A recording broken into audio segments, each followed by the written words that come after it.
Sigmund IA apresenta IDcast, seu podcast de psicanálise. Olá, sejam muito bem-vindos! Hoje a gente vai fazer uma jornada pela arquitetura da nossa própria mente. Vamos descobrir passo a passo como a psicanálise enxerga a construção da nossa personalidade. Sabe, desde as primeiras fundações lá na infância até a estrutura completa que define quem a gente é. Vamos começar? Essa é a grande pergunta, não é mesmo? E a psicanálise nos dá uma resposta bem estruturada e, olha, fascinante. A ideia é que quem nós somos hoje é o resultado de uma série de estágios, de conflitos e de transformações que começaram muito, mas muito antes da gente ter qualquer consciência disso. Vamos mergulhar nessa história?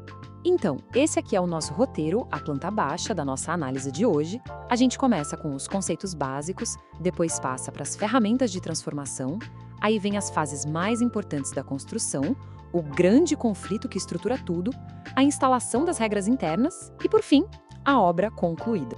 Para começar, vamos fazer uma distinção super importante entre dois termos que a gente costuma usar como se fossem a mesma coisa, mas que para a psicanálise são bem diferentes: personalidade e caráter. Tenta imaginar assim: a personalidade é a estrutura geral de um prédio, e o caráter são aqueles detalhes da arquitetura, sabe? Aquilo que dá um estilo único para ele. Entender essa diferença é fundamental. Personalidade é o sistema completo, é o que a gente chama de aparelho psíquico, que administra os conflitos internos. Já o caráter, essa palavra vem lá do grego carácter, que quer dizer marca. São justamente isso, os traços estáveis, as gravações que essa jornada toda deixou na gente. É o que define a nossa postura mais comum diante da vida. Certo. Mas como é que aqueles impulsos mais brutos da infância se transformam nesses traços de caráter tão definidos? Bom, a nossa psique usa principalmente duas grandes ferramentas para fazer essa verdadeira obra de engenharia mental. E aqui a gente vê essas duas ferramentas em ação. A sublimação é um mecanismo, digamos, construtivo.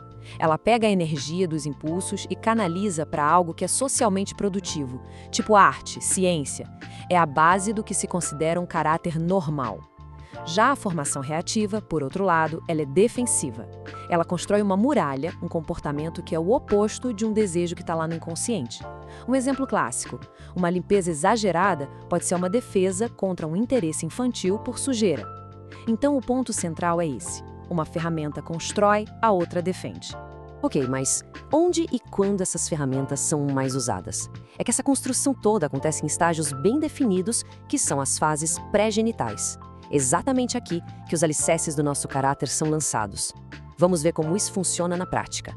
Bom, tudo começa pela boca. Para o bebê, o prazer, a forma de explorar, a relação com o mundo, tudo passa pelo sugar e um pouco depois pelo morder. O seio da mãe, ou o que quer que o substitua, não é só comida, né? É a primeira grande relação de amor. É a forma de incorporar o mundo. E isso aqui ilustra perfeitamente como essas primeiras experiências deixam marcas bem profundas. Se a fase de sucção foi boa, gratificante, isso pode gerar uma pessoa otimista, generosa.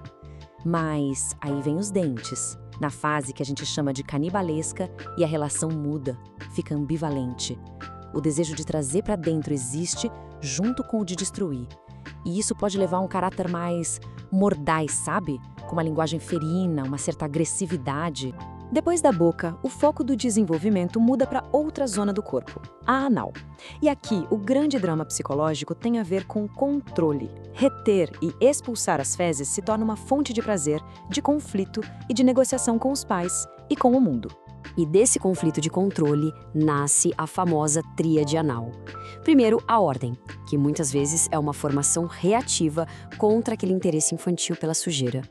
Depois, a parcimônia, a avareza, que é basicamente o prazer de reter, só que deslocado para o dinheiro, para os bens. E por fim, a obstinação, a teimosia, que é a continuação daquele prazer infantil de desafiar o controle dos pais sobre quando e onde evacuar. E aí a gente chega na fase fálica. E aqui, atenção, é muito importante entender que falo não é a mesma coisa que pênis. Falo é um conceito simbólico, imaginário, que representa poder, representa estar completo, onipotência. Tanto meninos quanto meninos vão se organizar psicologicamente em torno da presença ou da ausência desse símbolo. O caráter fálico é, na sua essência, narcisista. Quando a energia dessa fase é sublimada, o resultado pode ser uma pessoa ambiciosa, com muito vigor, que transforma a agressividade em produtividade.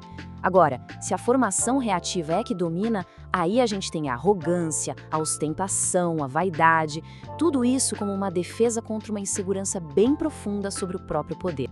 É justamente na fase fálica que acontece o evento talvez mais crucial na construção da psique, o complexo de Édipo.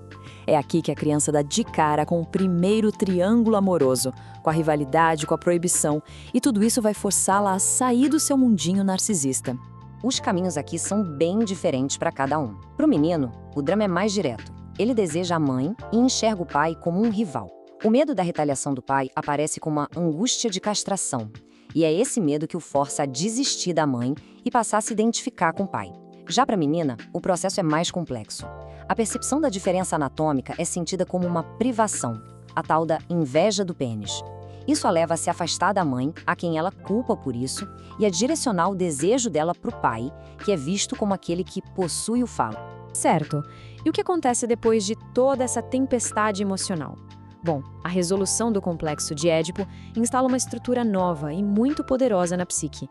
E, com isso, abre caminho para um período de mais calmaria. Então, o ponto crucial é este. Ao renunciar aos desejos do Édipo, a criança não perde as figuras dos pais. Pelo contrário, elas as internaliza. As regras, os nãos, as proibições. Tudo isso se torna uma voz interna, uma consciência moral. E essa estrutura é o que chamamos de superego, o nosso juiz, o nosso legislador interno. Logo depois da formação do superego, os impulsos entram num período de latência. Eles meio que adormecem. E essa é uma pausa fundamental. A energia da libido, agora com menos pressão, é toda redirecionada para aprender, para fazer amigos, para ir para a escola. É o momento de consolidar a estrutura psíquica antes da próxima grande onda, que vai vir lá na adolescência. Finalmente, depois de toda a turbulência da adolescência, o objetivo final de todo esse desenvolvimento é chegar na maturidade. Enfim, a conclusão da obra. O ideal dessa maturidade é o que se chama de caráter genital. E a principal característica dele é a superação do narcisismo infantil. A pessoa já não busca mais no outro só um espelho para si mesma ou uma extensão dos próprios desejos, entende? E isso nos leva direto ao conceito de amor objetal, que é a capacidade de amar outra pessoa como um objeto total, independente, com a vida dela, com os desejos dela, com a autonomia dela. É a transição de um amor que só quer tomar para si para um amor que é capaz de dar e de trocar de forma mútua. É o ponto mais alto da arquitetura da psique. E assim a gente conclui a nossa jornada pela construção do sujeito. Mas claro, fica uma pergunta no ar, né? Essa estrutura toda que a gente descreveu, uma vez que ela está pronta, consolidada, ela é definitiva? Ou será que, como qualquer bom edifício, ela permite reformas, ampliações e até a reconstrução de algumas partes ao longo da vida? Fica aí a reflexão. Gostou? Ouça mais pelo Spotify. Clique no link na descrição do vídeo.